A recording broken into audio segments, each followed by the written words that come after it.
Congratulations Thank you. on Thor 3. Did you like it? I like it very much. I, in fact, was watching it the second time. You watched it twice? Last night, yes. Oh, I saw it in Melbourne. Oh, nice. I wanted to see how the humour worked with a big audience. Admittedly, it was a biased audience, Right, to be honest. Yes. But I wanted to see how that stuff worked. It did work for me, and I thought it was very nice. Nice. I do think it's a superhero movie with jokes rather than a comedy. Yeah. That's something we can get to in a few moments. Yeah.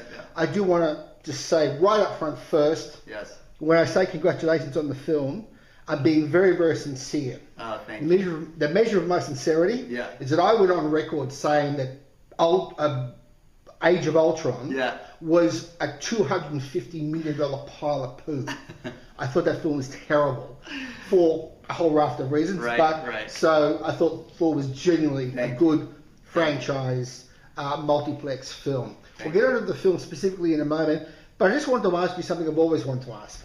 There is the money shot in the film for the girls where Chris Hemsworth shows off his magnificent physique. Yes.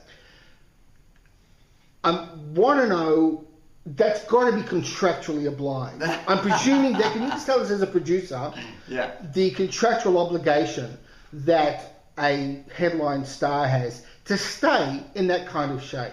You know, I'm not sure there is something written in the print explicitly requiring that sort of maintenance. I think it has to do with, you know, the actor and the character.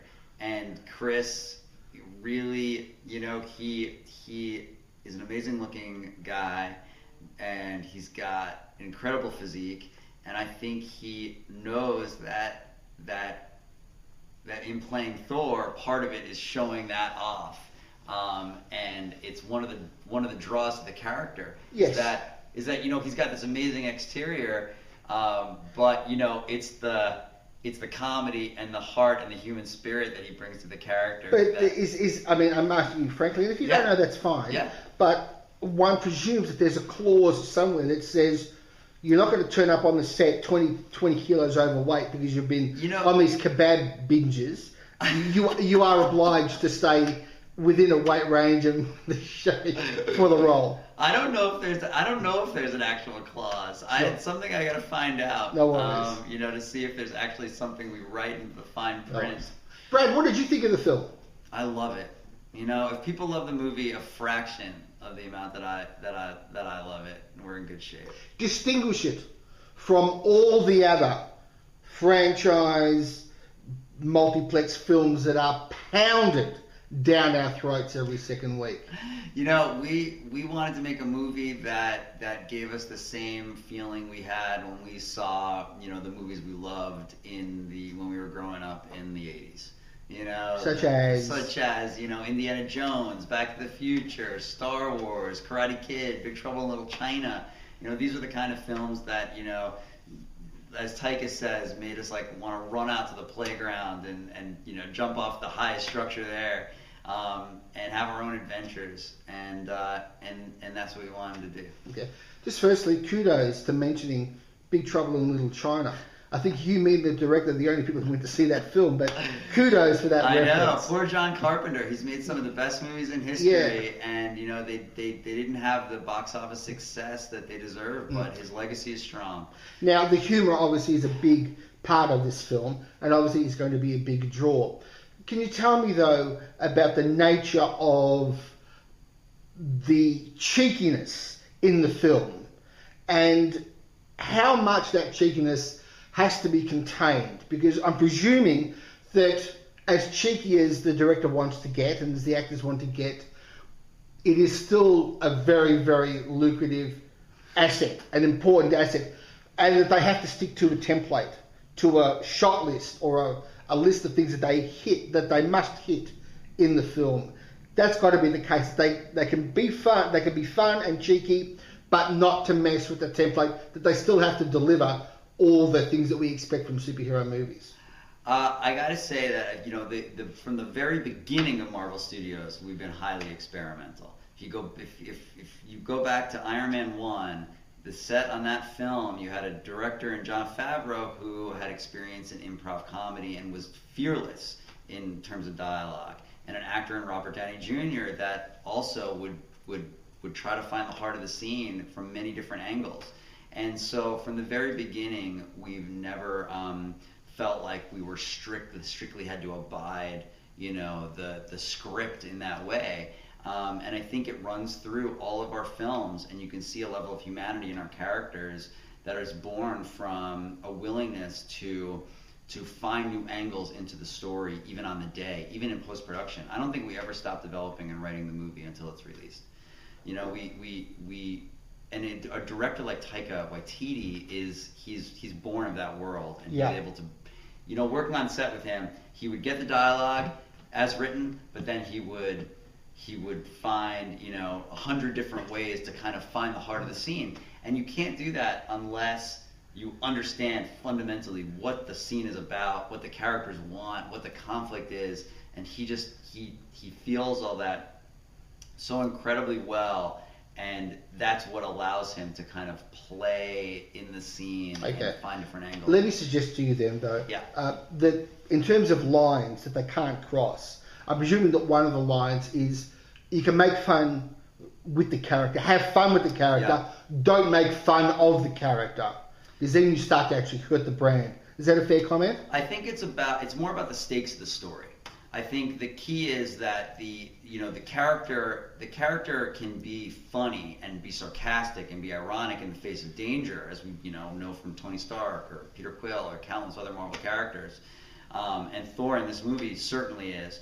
But as long as the stakes feel real, as long as you feel like you want them to achieve this thing, as soon as if you take the piss out of the stakes, then you stop caring about the story. Now, just a quick word about the attention span of audiences and what films like this do to them. I regard films like this as a stress test on attention spans of audiences, because on the one hand, if you don't follow every single line of dialogue and of exposition, you're going to start wondering, hang on, where did that cavern come from? What are these people doing there? Where's that star? How did they get the starship? You have to pay so close attention to every word that's being said in order to follow the plot. At the same time, if you pay too much attention to the story, it falls apart. For instance, the whole thing about the hammer. But can you just tell us about what you think films like this are doing to audiences in terms of their attention spans? I mean, I think that whenever you work on a movie or try to craft a plot, it is about how can we keep the audience's interest. And in the editing room, something we talk about a lot is like, the audience, if you're an audience member, they just bought the big soda, they just drank it. By the time you get in that third act, they got to go to the bathroom. We got to get this story on the road. We got to keep them there. And it is something we think about. I think if you look at the plot, you want to create something where you understand fundamentally what the conflict is. Hela goes to Asgard. He's got to get back there to save the place. If you get that, then the details, will all fall into place. Now, Thor 3 is Marvel movie 17. 17 now. Yeah. When's it going to end? What will? So that sounded. Hey man, when's it all going to end? That sounded we got to make movies while we're here. So that sounded a bit too cynical. But what, in your opinion, is going to be the end point? Are people just going to get bored with them? Are they going to stop making money, or will the studio decide we have now our mythologies on screen, they will last now generations because they'll be rediscovered? What's the end point? We're very creative first as a company, luckily. We've been fortunate to be successful in the films we make, but we definitely come at these stories from a place of like, what do we want to see? What are the kind of movies we'd love to watch? And the overall narrative, this Marvel Cinematic Universe that's been created by Kevin and all these great filmmakers throughout the years, is its own kind of living, breathing entity, and in many ways tells us where it wants to go.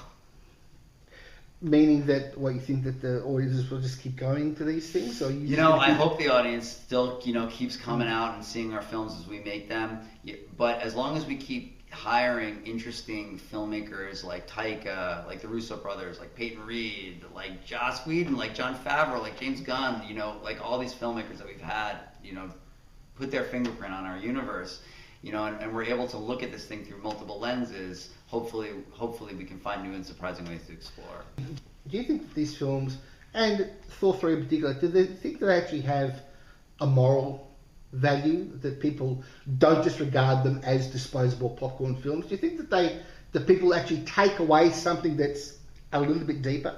I think it's in there if you're looking for it. You know, these films are about having fun and experience and delivering like an exciting visceral experience. But there are some heavy thematics in Thor Ragnarok in particular, if you're looking for them, about, you know, secrets and lies and what it means to be a culture and what's important about being a leader. It's not about being a king, it's about the people, you know? Asgard's not a place, it's a people. Okay. Now, Brad, it is the best of times and the worst of times for cinema. Some great films being made. Yeah. Big and small. At the same time, don't need to tell you that there are some of the worst films in history are being made today, and they cost $200 million. Yeah. So what is this telling us about the corporatization of filmmaking? What do you think it says? That sometimes you do go see this huge film, and I mean, Batman versus Superman, I'm not going to restrict my criticisms to Marvel, it was excrement. The film was excrement. You know, it was stupid. It's a stupid movie. What accounts for this? You know, I wish I knew like the magic secret, you know, password to making a good movie. All I can say is I grew up at Marvel. I've never worked anywhere else. I'm fortunate to be at a place where, you know, I think we are just trying to make movies that we want to see, you know, that we love. I think that, you know, as long as you're chasing story and character and trying to make something good, like that's where the magic's going to come from. Is there someone in the chain, in the executive chain, that will look at a script and actually say, I know that a huge engine is behind this thing and there's a big machine dedicated to make it, but this is crap and we will not make this movie? Isn't there someone that says no? Well, you know, at Marvel, that's all of us all the time. You know, we're never satisfied. We're constantly poring over our scripts and rewriting and breaking great ideas to get better ideas. And it's just something that carries us throughout the process, from the scripting to production. You know, we're constantly sparring with ourselves, you know, agonizing over these scenes and these. I think you just never stop. You never stop agonizing. So the answer is yes. Okay. There is that guy. He's all of us. And again, without wanting to push a button, yeah. Thor 2. I mean, I think I spoke to everybody who saw that movie. Yeah. I'm exaggerating slightly. No one remembers anything about that film except buying the ticket and that Chris Hemsworth was in it. But yeah. I mean, is that an example of a film that was maybe blanding out a little bit? That was maybe just going through the motions, I guess. Well, you know, we don't want to ever go through the motions. You know, we try to challenge ourselves with each project. And you know, every movie has its own personality and its own soul. It kind of like, you know, has its own life to it, and some are more challenging than others. And you know, there are some great things in Thor 2. There's the attack of the elves on Asgard is perhaps one of the best sequences we've ever done. It's beautiful. And you know, you try to just make the best movie possible each time. Yeah. How aware are you of the Tell Her She's Dreaming line? You know, I'm a little bit aware of it, but I'm not entirely aware of it. Okay. Does that have to do with the Commodore? No, it's with a film. It's a film called The Castle. The Castle. And I think they put it in as an in joke for Antipodean audiences. And so I knew it was in there, but I don't know exactly. If Taika ever watches this interview, I think he's going to really enjoy your reaction to it. Can I quickly, just for the record, do you want to make just a quick comment at the end of the interview about the Weinstein scandal? You know, should these women have spoken up beforehand? Yes, he's unforgivably sleazeball, but do you think the people who took the payouts and who didn't speak up, that they really should have done something more to expose him much earlier? You know, I mean, all I want to say is that it's really, really terrible what you know,